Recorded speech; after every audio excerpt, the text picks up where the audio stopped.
Hey, what's up, guys? Hey, good to be back with you again. Wanted to tell you about something that I learned just the other day. So, as you may or may not know, I have created a master spreadsheet for what I call the domination index. This is the same thing that others have called the SD score. It's a metric that was developed by Rob Nair and Eddie Epstein way back in about 2000 or so, in that book, Baseball Dynasties, that they published, which a lot of people seem to have forgotten about.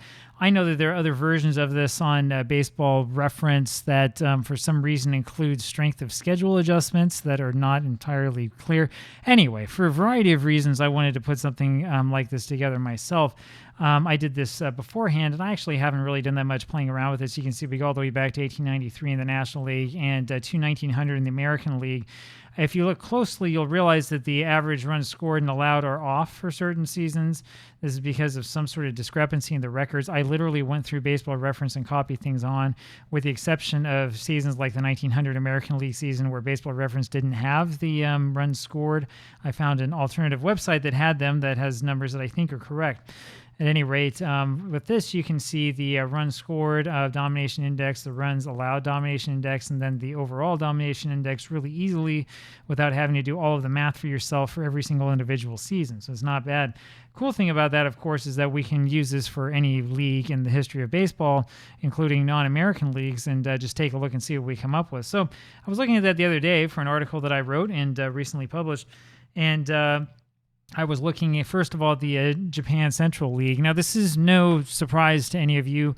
The Yomiuri Giants, or the Tokyo Giants, as we usually refer to them in the U.S., are clearly the most dominant team in Japanese history. So it's no surprise that they had this huge run of dominance. Although I do think it's interesting that their 1951 team ends up being the most dominant in terms of how they compared to the rest of the league. The other team on here that really surprised me was the 1990 Yomiuri Giants team, which is the team that we're going to talk about today. A couple of things to note first, though. So when you check out, the domination index rating for runs scored, they have 1.486, which is pretty good, right? That means that their total number of runs scored in 1990 was 1.486 standard deviations away from the mean, which is pretty cool until you realize that the standard deviation for runs scored in 1990 was only like less than 20 runs. So that tells us that this 589 run total is probably not really that impressive, right? There might be like 2 or 3 blowouts that they won that make them stand out above the rest. The runs allowed standard deviation, of course, 1.96 away from the mean. That's a lot better. That tells me that they had a really good defense and very good pitching staff, giving up only 399 runs that season. So we'll go take a look at that here. I have this, of course, all pulled up already. So we'll go take a look here at the 1990 Japan Central League. And yeah, you just look at this, you can tell that, yeah, sure, they scored 589 runs, but everybody's between 529 and 589 runs. It does stand out, but it might not stand out necessarily that much. This is probably not what you think of when you think of a really dominant offensive team, right? They hit 267 compared to the 262 league batting average. On base percentage was almost right on the league average. Slugging percentage maybe a little bit over sort of the top half versus the bottom half, right? Not that impressive. On base percentage, they did not have the best on base percentage in the league. The Chunichi Dragons actually had a better on base percentage, and so on and so forth. It's kind of nice that Baseball Reference doesn't pollute everything with a bunch of WAR for these Japanese leagues. And I think it's because there's a lot of data that's missing, mostly fielding data issues. We won't go into that. In terms of the pitching, though, there's a lot of interesting stuff going on here. The most interesting, of course, is that no other team allowed fewer than 500 runs. They allowed fewer than 400, which is really impressive. And if you want to look at earned runs instead, of course, it looks even more impressive. They allowed fewer than 100 home runs, and they allowed, let's see if I can find it here again. Yes, they allowed fewer than 400 walks. Overall, it was a pretty impressive season for them, over 900 strikeouts. But the part that really, really stood out to me the most is the fact that they threw 70 complete games.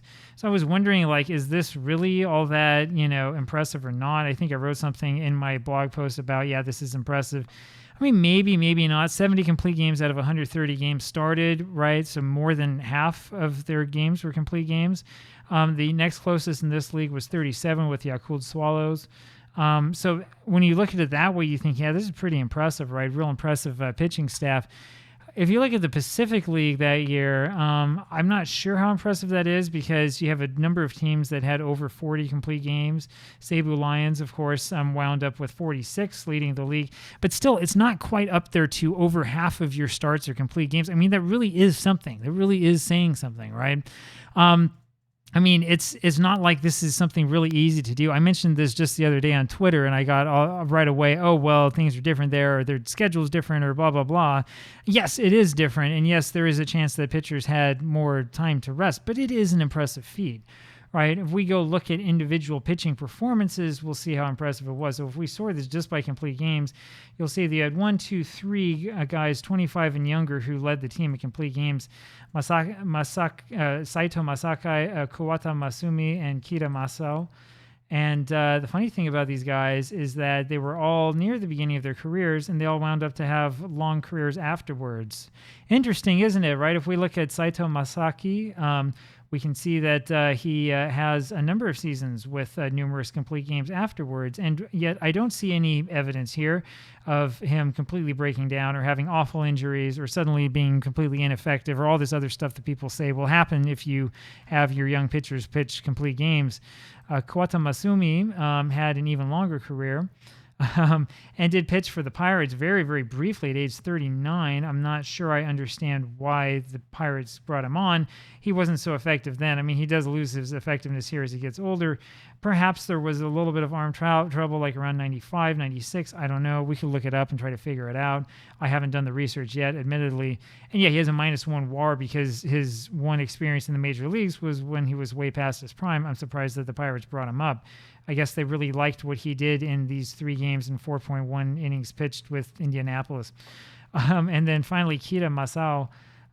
He also pitched eventually in the major leagues, also mostly into his 30s, and pitched maybe not quite as effectively in his time in Major League Baseball. And so now you can come on and we can talk about, the Major League equivalencies and, relative ability levels between Japan and the major leagues. The point here, though, behind this video is that in none of these situations, although it might actually be the case for him, I don't know what's happened here the next couple of years, but overall, in none of these situations are we seeing long-term damage done because of games started and games pitched and complete games pitched at the beginning of their careers. I mean, Kita Masao ends up pitching until he's 43 years old, right? Which tells me that he probably didn't completely blow his arm out. As far as the question is concerned about like how frequently guys were playing and pitching and stuff, okay, so this is the actual schedule for the 1990 Yomiuri Giants, Tokyo Giants. And as you can see, there was a bit more time off between games than we're used to in Major League Baseball. Makes sense when you have a schedule of only 130 games, and yet you're still starting at the beginning of April and you go until mid-October. So yeah, it's going to make sense that stuff like this is going to happen. Black dots are losses and yellow dots, I believe, are victories. When it comes to offense, by the way, we can see that, yeah, there were a couple of games in which they won by a very hefty margin. So, for example, they win this game 10-0, right? Those 10 runs that they scored are probably going to make them look really good in terms of the domination index, right? And as you can see, it was another complete game victory. Obviously, right? 10-0. And we can find probably a couple other ones like that. I mean, there's a 12-0 victory here, 11-3 here, 11-1 here, 11-0 here, right?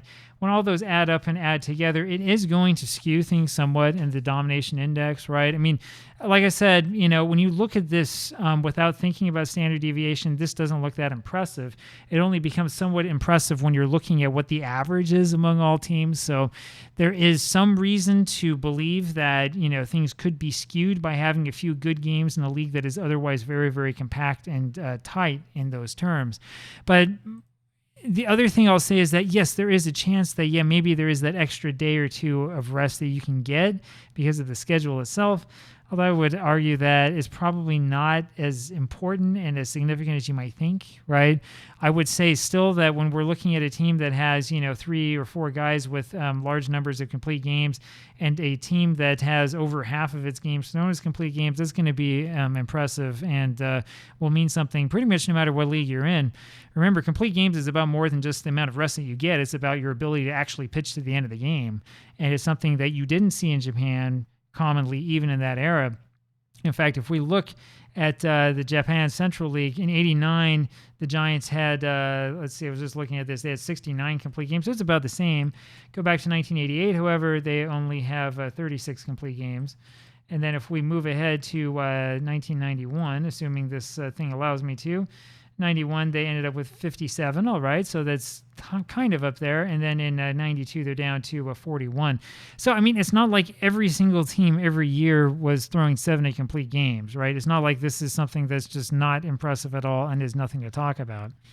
The truth is that as difficult as it may be to throw a complete game and as much strain as it does put on your arm, I'm still not seeing a lot of evidence that pitchers are going to fall apart if they end up throwing complete games. In fact, I would argue that the animosity towards complete games today is mostly due to poor strategic thought in baseball and not really due to any sort of actual medical issue. So there you have it. I'll talk with you again tomorrow. Bye-bye.